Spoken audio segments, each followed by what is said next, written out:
On est dans le cadre d'un projet de la DIFED. L'un des projets de la DIFED, c'est de sensibiliser le public et de s'intéresser aussi à la sensibilisation du public adulte.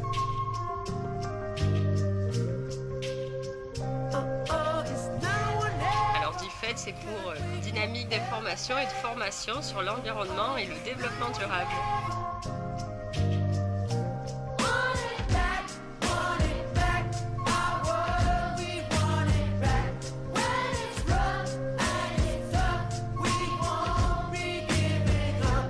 Avec un groupe, on a interrogé sur comment on rend le développement durable désirable. Et plutôt que de réfléchir simplement de façon théorique, une fois que les stagiaires ont eu un peu quelques éléments, une fois qu'ils ont réfléchi sur pourquoi c'était pas désirable, sur qu'est-ce qui pourrait le rendre plus désirable, ils ont eu l'envie de faire quelque chose de très concret. Vous prenez une entrée, un plat, un dessert, une boisson, et je vais prendre votre commande. Premièrement, si on veut que ça soit désirable, il faut qu'on soit sur un thème qui parle aux gens. Deuxièmement, ils se sont dit il faut que ça soit ludique. Troisièmement, ils se sont dit il faut que ça soit super concret. Et puis quatrièmement, il faut que ça permette d'intégrer différents aspects pour avoir la dimension complexité du développement durable.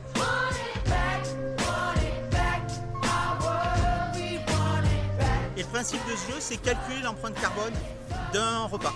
Et donc, à partir d'un scénario où on a d'abord une carte, ensuite un choix d'aliments, et puis ensuite le calcul de l'empreinte carbone des aliments qu'on a choisis. C'est surtout un outil pour discuter sur c'est quoi l'impact de la viande, est-ce qu'on peut avoir une alimentation un peu moins carnée, comment on réfléchit sa consommation, comment dans l'empreinte carbone il y a à la fois la production liée à l'animal, mais il y a aussi la distribution, il y a aussi la préparation des plats. Avec ce repas, tu as 1,5 kg sur un repas. Donc pour la moyenne française, ça va, mais en fait, il faudrait faire mieux.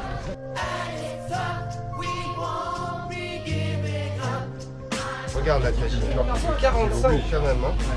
C'est pas énorme.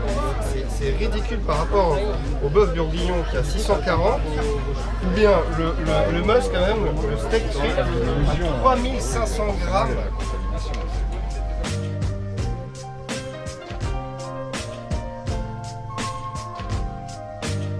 Donc tout ça, ça permet de faire quelque chose à la fois sympathique, à la fois sérieux. On s'est appuyé sur des chiffres d'un outil qui est Coach Carbone, qui est porté par l'ADEME.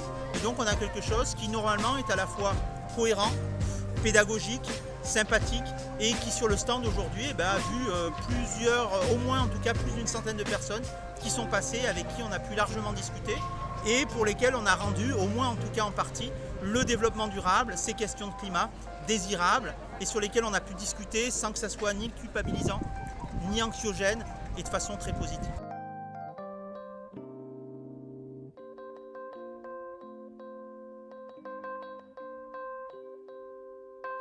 Et aujourd'hui, l'intéressant, ça va être de se dire, ça c'est un super outil sur un stand, est-ce qu'on peut aller encore plus loin en termes d'outils pédagogiques, est-ce qu'on peut l'appliquer pour des plus jeunes, comment on peut aller plus loin dans la valorisation de cette idée qui est vraiment une super idée.